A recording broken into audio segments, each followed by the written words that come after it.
blackhead with calm, not harsh. Black when amounts of debris or that closure someone is, and they usually do not improve when the skin is scrubbed aggressively. In many cases, rough treatment leaves the skin more irritated, more reactive, usually an intense one. Face gently and again at night with a mild cleanser and lukewarm water. Of hot water. If it were a stain that can be polished away.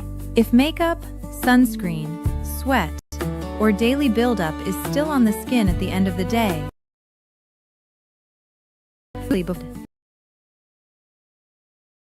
Later or product. Choice for skin easily, nose, chin, and jaw. Skin feels oily because skin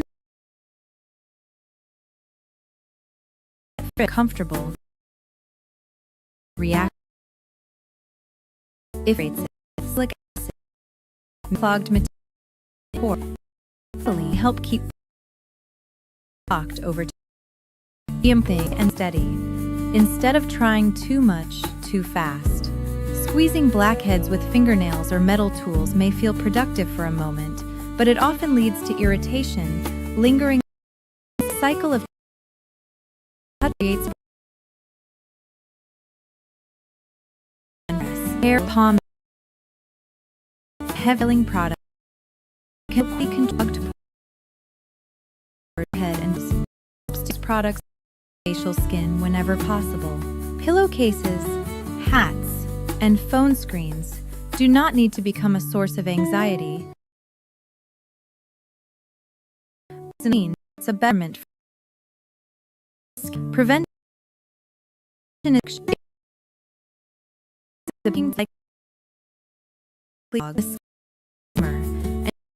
and for months and practice folded away in it.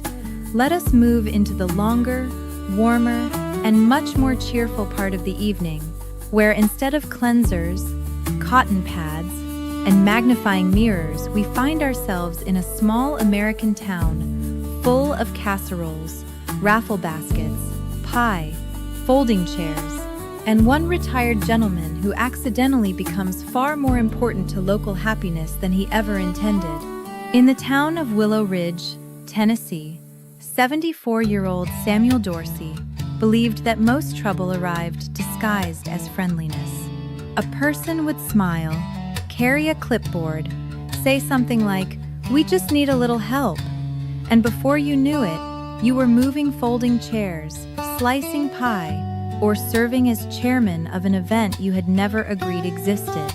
Samuel had spent 41 years working as a clerk at the county supply office, where he had tracked orders, balanced invoices, and explained to men in muddy boots that arithmetic did not improve under emotional pressure. He liked routines because routines stayed where they belonged.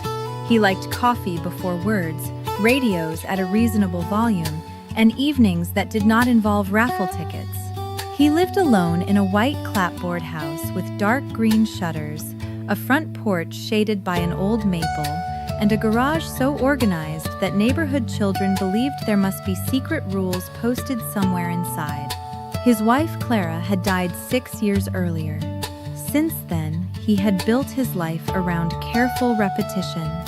Coffee at 6, newspaper at 6:15, breakfast at 7, a walk at 8 if the weather was not trying to make a point, lunch at noon, a short nap after lunch that he referred to as structural maintenance, supper at 5:30, dishes at 6, porch by 6:30, bed by 10.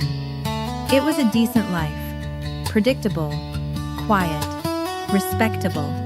Some evenings, though, the quiet lingered a little too heavily in the rooms after sunset, and Samuel could feel the difference between peace and emptiness, even if he did not care to name it. The greatest danger to his carefully arranged life was his next-door neighbor, Loretta Hayes. Loretta was 70, cheerful, fast-moving, and organized with the moral confidence of someone who had never once doubted her own usefulness. She wore bright cardigans, low practical shoes, and reading glasses on a silver chain that made her look like a woman fully prepared to revise a seating chart, fold napkins, and settle a church dispute before dessert. She chaired the fellowship committee, helped run the library fundraiser, organized the winter coat drive, and believed with unshakable confidence that every resident of Willow Ridge possessed some hidden gift for public service, particularly the ones who insisted otherwise. On a windy Thursday afternoon in late October, Samuel was sitting on his porch with a mug of coffee and half a slice of cinnamon bread when Loretta came marching up the walkway carrying a casserole dish and a thick red folder. Samuel took one look and said, "No."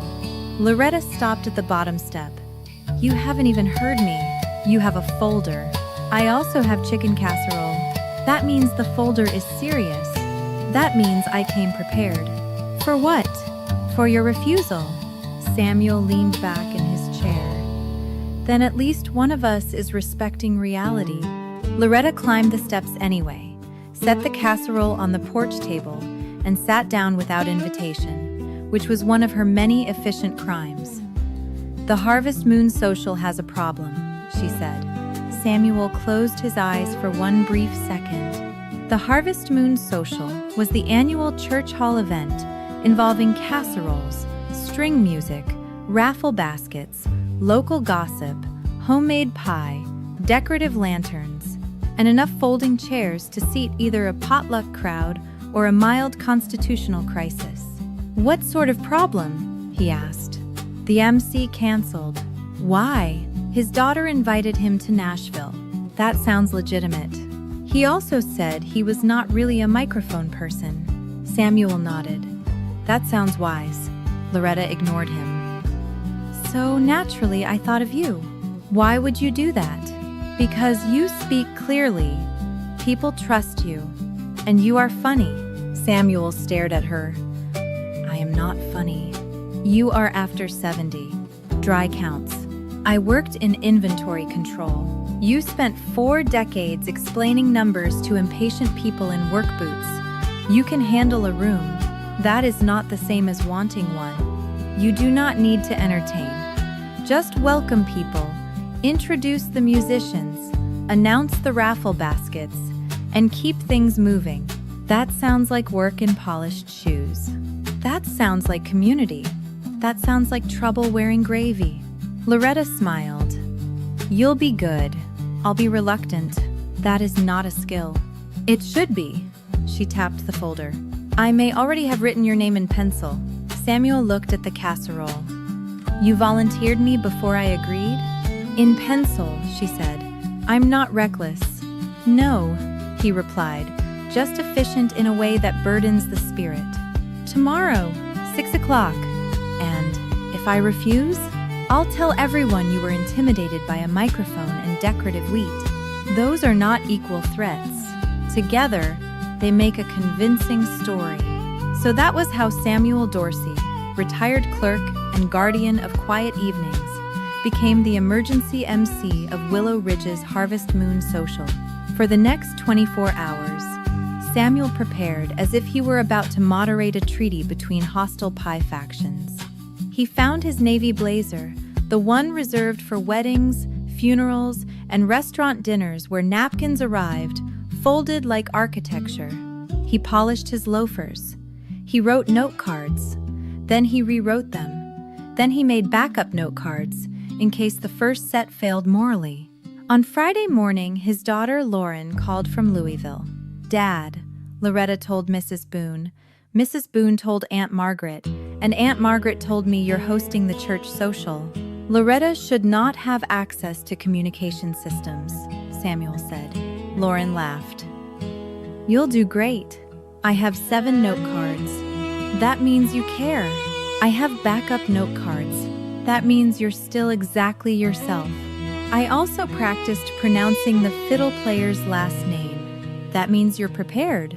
He practiced that afternoon in the hallway mirror. Good evening, everyone, and welcome to the Harvest Moon Social. Too stiff. Hello, friends and neighbors. Too cheerful. He looked like a man about to sell discounted fertilizer. Thank you all for coming tonight. Too vague. Coming for what and under what emotional arrangement? By the fifth attempt, he had introduced himself twice, thanked the umbrella stand, and nodded respectfully at the coat rack.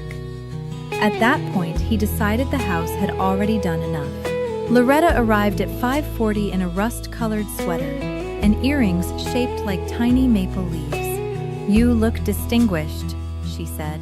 You look supervisory, Samuel replied. That's because I am. That's what worries me. The church hall was already full when they arrived. Long tables draped in orange and brown paper cloths filled the room. Mason jars with battery candles sat beside small pumpkins and artificial leaves. Raffle baskets gleamed beneath tight cellophane. Crock-pots lined the back wall beside casseroles. Green beans, cornbread, slaw, pies, cobblers, cakes, and 2 gelatin dishes Samuel distrusted on sight. The room smelled like coffee, gravy, cinnamon, and determined public goodwill. Retirees in cardigans sat near the front. Children in sweaters darted between chairs like weather systems with shoelaces. Widowers in sport coats stood by the coffee urn discussing the forecast as if clouds should explain themselves. Mrs.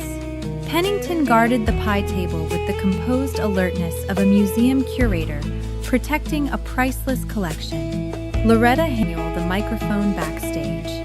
Why is this so heavy? He whispered. Because it contains responsibility. It contains batteries and pressure. She patted his sleeve and vanished into volunteer motion, which mostly involved brisk walking and paper. Samuel stepped onto the stage. The room settled. He adjusted the microphone. It squealed sharply. Half the room jumped. Well, he said, that certainly sped up introductions. The room laughed. Interesting, he thought. He cleared his throat. Good evening, everyone. Welcome to the Willow Ridge Harvest Moon Social, the only event in town where you can admire decorative pumpkins, win a raffle basket, and disagree privately about stuffing before dessert. The laughter came warm and immediate. My name is Samuel Dorsey, and I'm your host tonight because the original MC apparently received a stronger competing offer involving family, travel, and a healthier relationship with microphones. Now the room was with him. Not wildly, not theatrically, but comfortably. He introduced the opening act, a local fiddle and guitar duo called Cedar Hollow, who played old-time songs with cheerful energy and exactly the sort of timing that makes people clap before the tune is fully over. Afterward, Samuel returned to the microphone and said, "Let's hear it again for Cedar Hollow," proving that in Tennessee, nostalgia still has excellent rhythm. The audience laughed and applauded again. For the first hour, things went smoothly.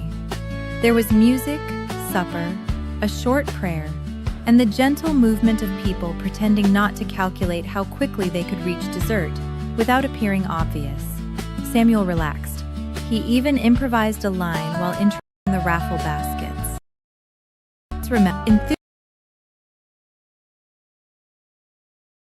Well, that solid. Then Loretta rushed to the side of one planning was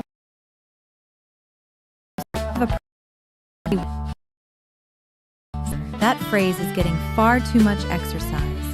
The raffle tickets are missing. He blinked.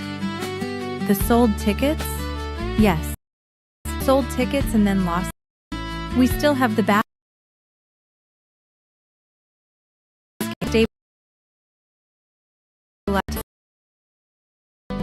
With talk. The audience.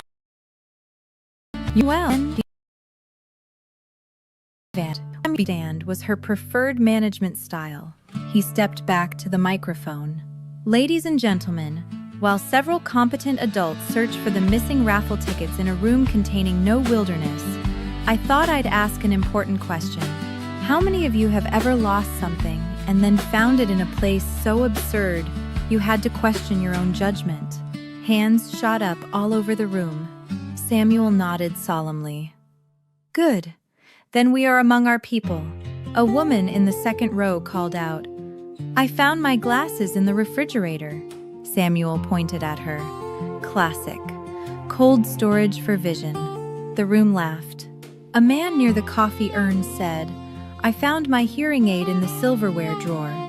Samuel replied, Excellent. Keep all important communication near the forks. More laughter. Another woman raised her hand. I found my purse in the linen closet under the guest towels. Samuel put a hand over his heart. Madam, that is not misplacing a purse. Trail. The laughter rolled harder. He felt it then. The shift. The room was no merely listening. It was leaning in. Belong. Knew when a sentence needed one more turn. Television remote one winter, he said. Check the couch, the bathroom, the junk drawer, the newspaper stack, and for reasons I still cannot explain, the bread box. I finally found it in the freezer, next to a bag of peas. To this day, I do not know whether I was trying to preserve the batteries or change channels on supper. A man in suspenders bent forward, laughing so hard his wife had to thump his back twice. Samuel kept going. Anyone else?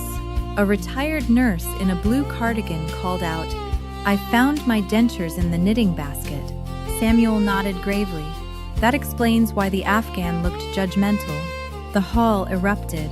The 10 minutes stretched into 15 because the tickets were still missing.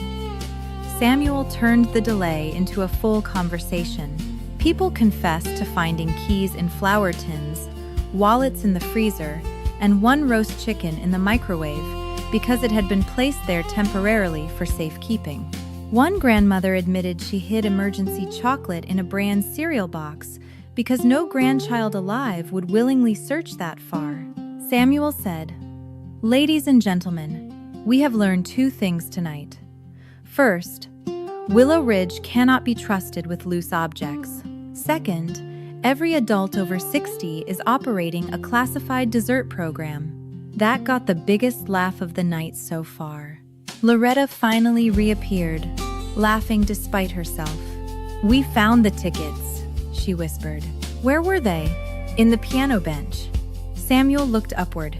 Naturally, the raffle resumed. Samuel announced the baskets with increasingly dry affection.